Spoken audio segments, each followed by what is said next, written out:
Pozdrav slatkoljupci! Danas radimo ukusne domaće breskve. Za početak u čistu zdjelu dodajemo 3 cijela jaja,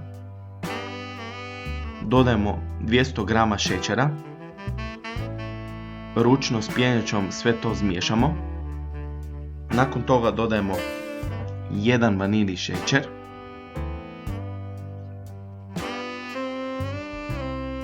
dodajemo jednu malu žličicu praška za pecivo,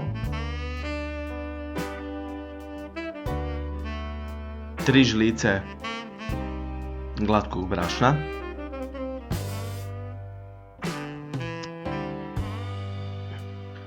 dodajemo 225 ml ulja,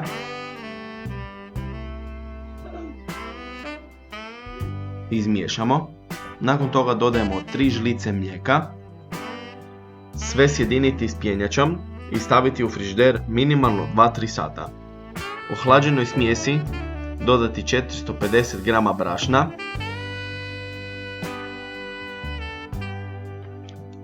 brašno će dati tvrđu teksturu, pa dalje miješamo rukom. Oblikujemo kuglice od tijesta.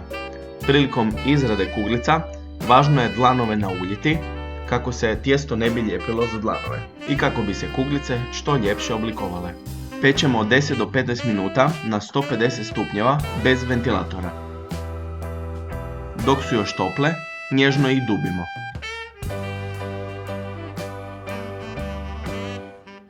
Za nadjev sam koristio mrvice od dubljenja, 6-7 velikih žlica domaćeg pekmeza, 5-6 velikih žlica ruma,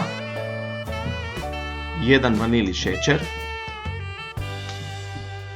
te sve to dobro ručno izmiješamo dok ne dobijemo jednoliku smjesu.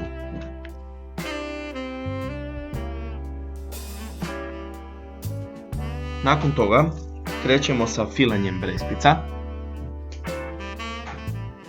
Svaku polovicu posebno nafilamo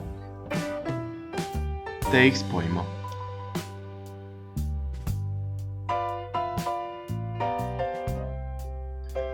U 2 zdjelice čiste vode dodajemo ekstrakt vanilije i ekstrakt jagode. Ja sam ovdje dodao ekstrakt mente.